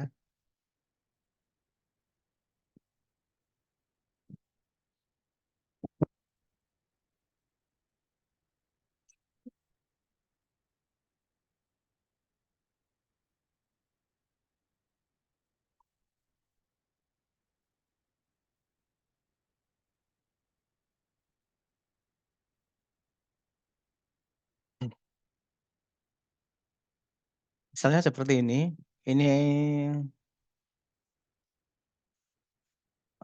mungkin ini aja.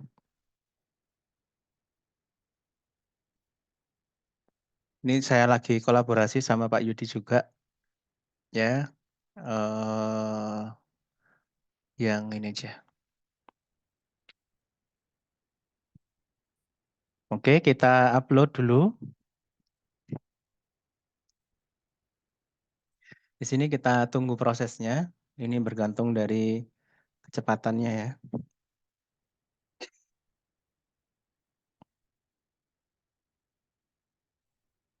Oke, kita confirm.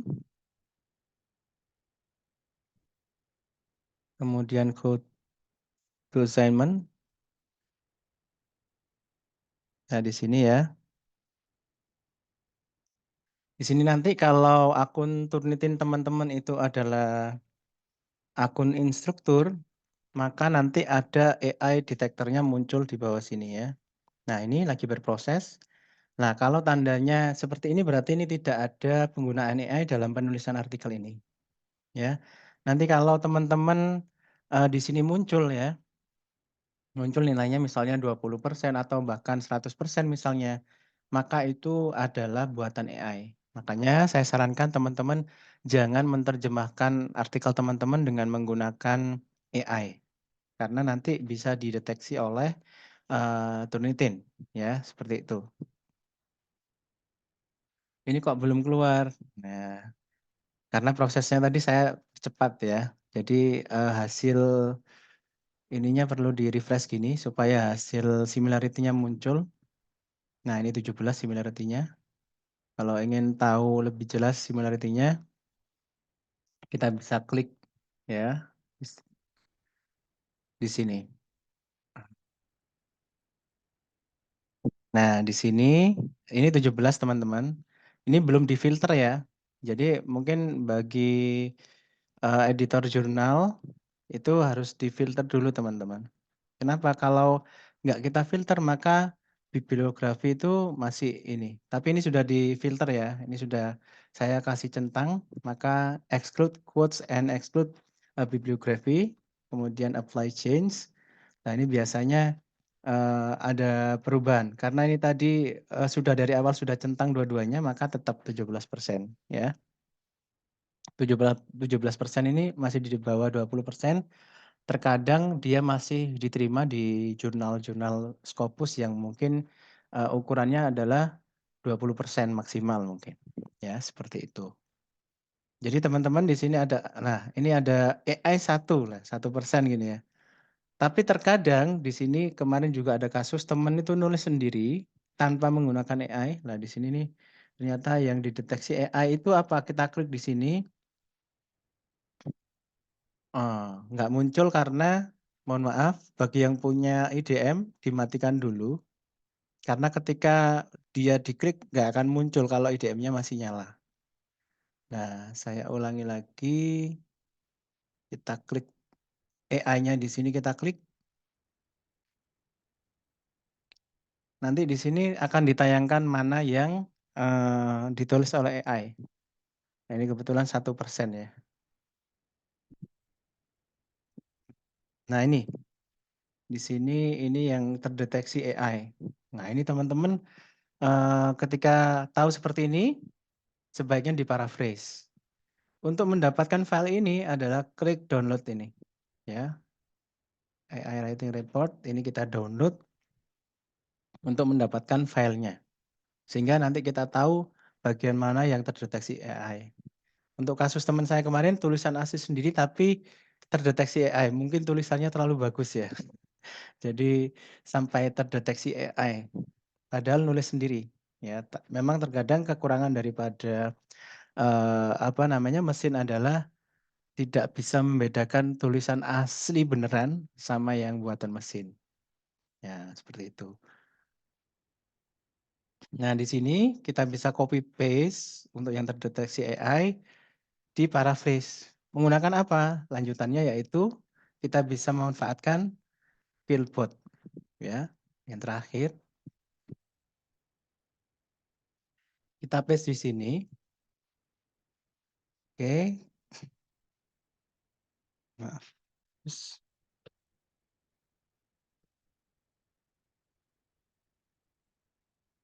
Kita paste di sini. Ini diusahakan pilih yang akademik ya. Kemudian di paraphrase muncul. Nah, nanti ini tinggal di copy paste ke Word yang kita tulis tadi misalnya. Kita copy paste.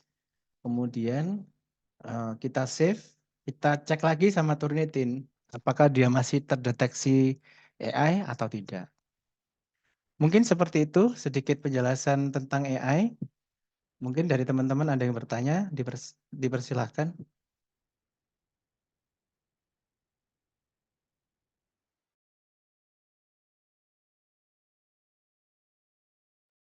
Halo, mungkin ada yang bertanya?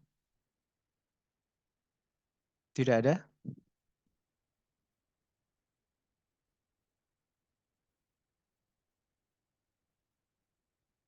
Oke, kalau memang tidak ada, apakah Pak Yudi masih... Oh ya, Bu Umi silakan Bu Umi. Masih Pak Dayat, jangan Oh, khawatir. Assalamualaikum warahmatullahi wabarakatuh. Waalaikumsalam warahmatullahi wabarakatuh. Silakan Bu Umi. Terima kasih. Ya, terima kasih sekali Pak Nur Hidayat atas ilmunya ini. Yang saya ingin tanyakan tadi ketika kita memasukkan ke chat GPT 35 itu kan langsung sudah muncul ada berbagai hal mulai dari introduction, metode dan seterusnya ya. Iya. Ya. Nah, itu berarti itu hanya sebagai garis besar saja dan kita mengolah sendiri begitu? Betul sekali. Jadi itu hanya sebagai pembatas alur nanti ketika kita nulis. Tapi itu jika apa yang kita inginkan sesuai ya Bu ya. Kalau nggak sesuai ya mungkin kita cari promo yang lainnya. Seperti itu. Oh ya, jadi tidak hanya kita tinggal mengambil ya, tapi itu hanya garis besarnya saja dan kita teliti lagi sesuai atau enggak dan seterusnya. Okay. Ya, terus kemudian yang terakhir ini tadi yang pakai Killbot tadi, kan Killbot sendiri itu kan termasuk AI ya Pak ya? Betul. Ya, tapi kalau kita tadi terus copy paste dari Killbot tadi kan berarti masih terdeteksi AI. Oke, itu kemarin saya sudah melakukan uji coba sebelum tahun 2024 itu Quillbot itu terdeteksi AI ya, terdeteksi Turnitin. Ya, Turnitin AI mendeteksi waktu itu. Nah, jadi sekarang ini lagi, mohon maaf, lagi perperangan terjadi antar para penyedia platform AI ya. Jadi mereka sekarang itu selalu update. Nah, dan yang terakhir saya kemarin lusa ya, saya lupa. Yang jelas di bulan ini saya menggunakan Killbot nyoba gitu ya. Tapi yang premium ya, pastikan premium. Itu saya coba cek AI-nya Turnitin tidak terdeteksi. Mungkin saya akan memberikan solusi yang paling enak itu gini. Teman-teman untuk memparafrasenya itu harus ditranslate dulu ke bahasa Indonesia. Kemudian paraphrase-nya pakai Quillbot yang bahasa Indonesia. Menerjemahkan bahasa Inggrisnya manual. Itu insya Allah nggak akan terdeteksi AI. Nah, itu caranya ya. Jadi, misalnya tadi ada kalimat yang terdeteksi AI, teman-teman copy dulu, ditranslate. Nah, bahasa Indonesia kan udah paham nih. Kita paraphrase menggunakan Quillbot tapi dalam bahasa Indonesia. Nah, setelah dari Quillbot bahasa Indonesia kan tampil hasilnya, kemudian kita bahasa Inggriskan secara manual. Itu biasanya seperti itu lebih aman. Iya ya. Terus kalau yang premium itu berarti kita berbayar ya. Kalau yang pastinya kan ada berbayar. yang free, Iya, ya betul. kalau ada yang free juga ya. betul. Oh, Pastinya iya, berbayar. tapi Nggih, monggo. ya, iya. Nggih, matur nuwun Pak Nur Oh, atas nggih. ilmunya. Sama-sama Bu Umi. Jadi mungkin kebetulan alhamdulillah di kampus saya ini difasilitasi Killbot gratis ya, premium. Jadi saya sangat Oh, bersyukur sehingga tidak perlu apa ya, menguras banyak bayar. tenaga dan pikiran. Terutama juga biaya Hmm. karena mungkin Quillbot kalau yang original asli itu mahal. Tapi kalau teman-teman beli di Shopee itu kan join orang banyak, dipakai orang orang banyak, biasanya itu harganya 70.000 itu 1 bulan biasanya gitu. Itu.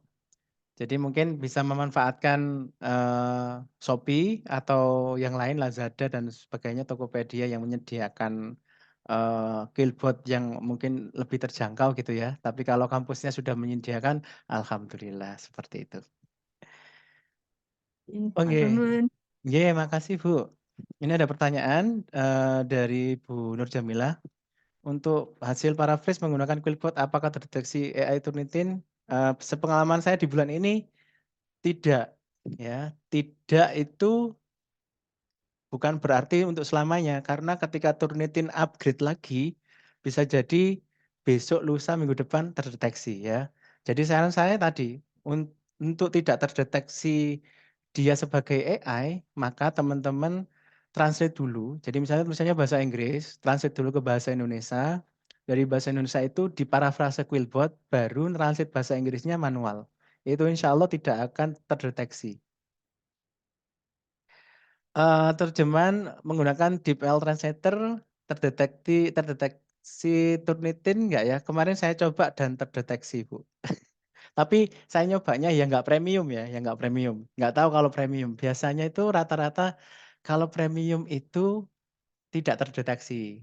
Biasanya kalau nanti belum di-upgrade lagi. Kemarin saya dengar kabar dari teman yang juga menggunakan ChatGPT-4 yang premium itu katanya tidak terdeteksi Turnitin, katanya ya, kata beliau, tapi nggak tahu nanti.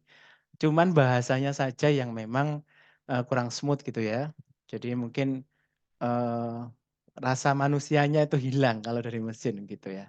Jadi nanti akan lebih baik gini, mungkin kalau teman-teman apa namanya, paraphrase tadi, bisa cara yang tadi dibahasa Indonesiakan dulu, dari bahasa Indonesia itu diparafrase menggunakan Killbot, nanti dibahasa Inggriskan secara manual, atau teman-teman juga bisa langsung bahasa Inggris diparafrase Quillbot, tetapi sudah tahu intinya kita tulis manual. Intinya nulisnya manual. Nah, itu insya Allah aman. Mungkin itu. Ada lagi yang bertanya? Tidak ada. Yang penting teman-teman jangan ini ya, jangan anti terhadap AI karena beberapa dosen itu biasanya kok mahasiswa ini semakin lama dunia kok semakin seperti ini ya. Lah, tapi kita tidak akan kehilangan esensinya gitu ya.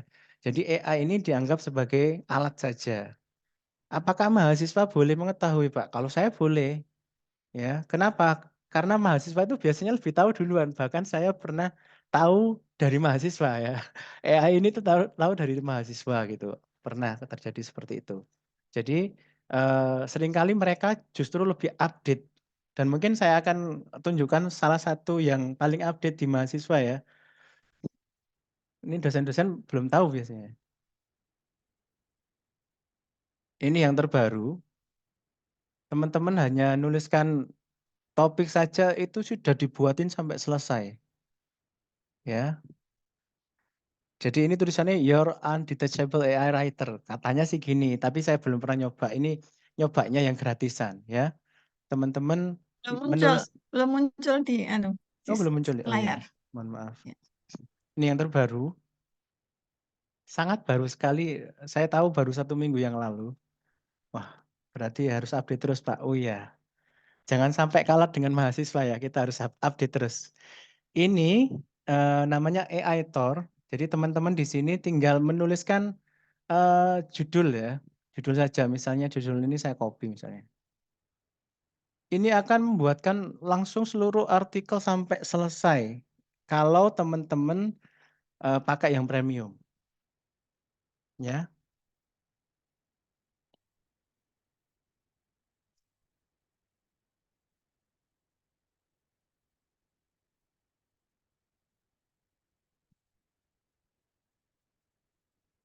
Nah, seperti ini. Langsung, nah kalau pengen tahu bawahnya itu di-upgrade dan ini bisa diperpanjang. Ya, ini kalimat pertama ini misalnya, ini buatan saya tadi ya, tapi yang tadi tidak berdasarkan ini karena biasanya sekali pakai untuk 1 hari, yang gratis ini, yang gratis 1 kali pakai untuk 1 hari. Saya masih belum mengeksplor semuanya.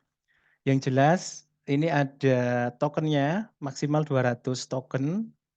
Kemudian, kalau kita upgrade, maka kita akan bisa mendapatkan semua ini mulai dari judul sampai dengan, kesimpulan, sampai dengan conclusion. Dan di sini juga nanti bisa memasukkan referensi secara langsung di sini ya. Nanti dibantu sama AI ini. Nanti teman-teman kalau pengen tahu lebih dalam tentang AI Thor, bisa ke YouTube ya. Ketik aja tutorial AI Thor gitu, nanti muncul semua. Saya kaget kemarin, wah kok keren gini ya gitu. Nah kalau kita anti dengan AI nggak tahu ini, malah bahkan bisa jadi kita kalah dengan mahasiswa ya. Nah ini untuk mengakses semuanya ini, itu harus di-upgrade. Lah kalau upgrade pasti bayar, seperti itu ya. Ini yang terbaru dan paling baru, jadi saya harapkan ini bisa membantu teman-teman, tapi bukan berarti saya kok, "Loh, Pak Dayat ini kok menyuruh menggunakan AI?" Saya menyuruh menggunakan AI sebagai alat bantu ya. Semuanya itu hanya alat bantu, tapi inti daripada isi kualitas artikel itu bergantung dari teman-teman semua, seperti itu. Tapi kita juga tidak boleh antipati terhadap AI karena, zaman terus berkembang, mahasiswa semakin cerdas dan semakin banyak pengetahuan tentang AI, mereka juga akan menggunakan itu. Karena memang sangat membantu sekali, ya seperti itu. Jadi teman-teman juga jangan sampai antipati, tapi kita terima AI itu sebagai alat bantu. Itu mungkin ada pertanyaan? Keren ya? Ada AI Thor itu saya kaget kemarin lihat.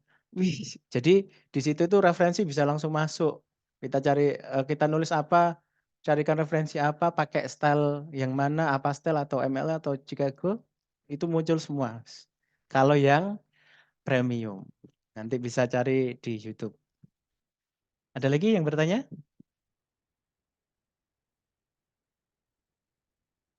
Silakan, Bu Umi, monggo.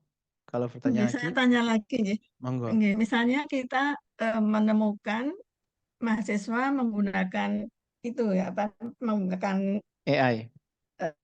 AI Thor, AI Thor Mm-mm. itu, kemudian kita sebenarnya udah tahu kemampuan dia ketika menulis itu sebenarnya seperti apa gitu ya, atau menyusun artikel itu seperti apa, kemudian dia pakai itu, terus itu sikap kita harusnya bagaimana, Pak?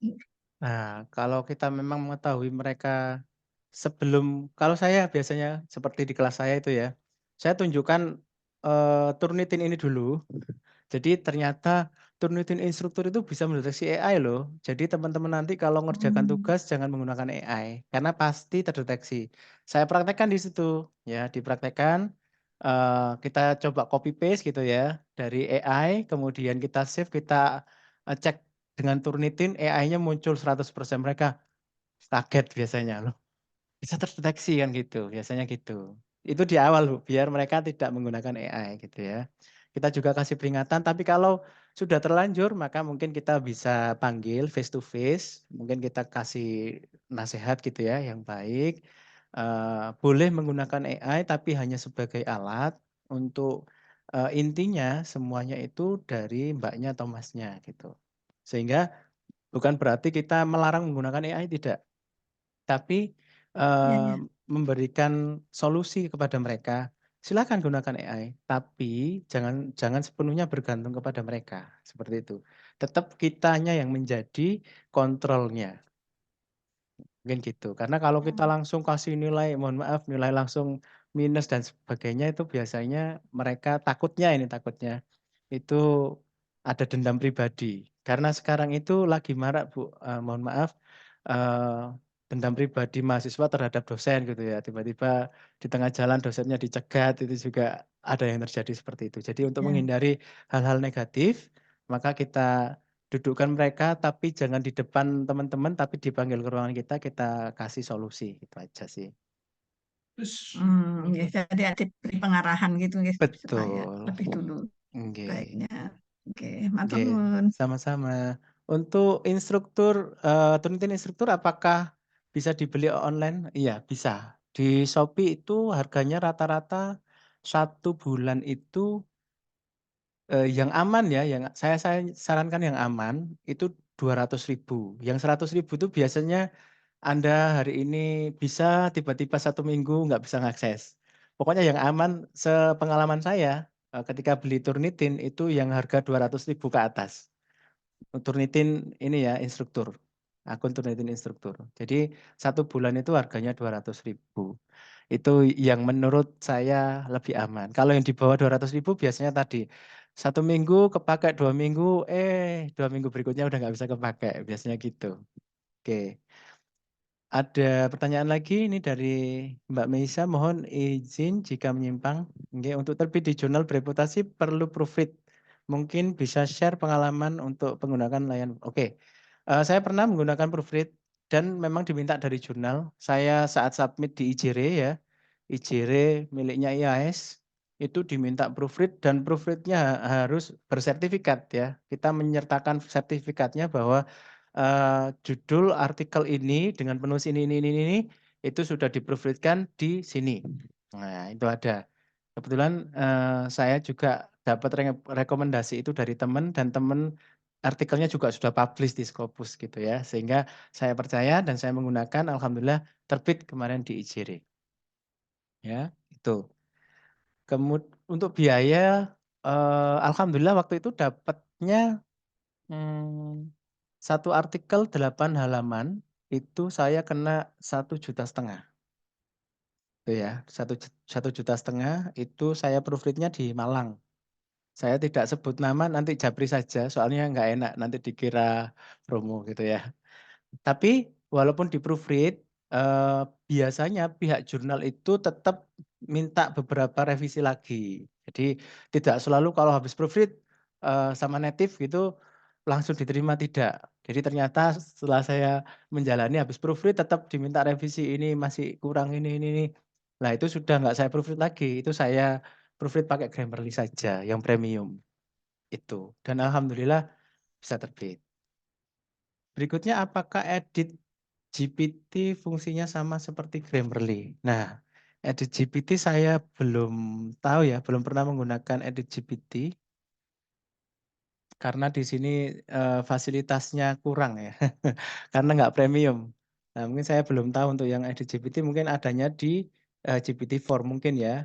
Saya kurang paham untuk itu, saya masih belum bisa menjawab untuk pertanyaan itu. Jadi nanti bisa japri saya untuk kalau nanya, ini providernya. Ada lagi mungkin pertanyaan terakhir ya, sebelum masuk waktu zuhur. Ada lagi? Atau ada masukan, saran, kritik, boleh. Silakan, sudah cukup?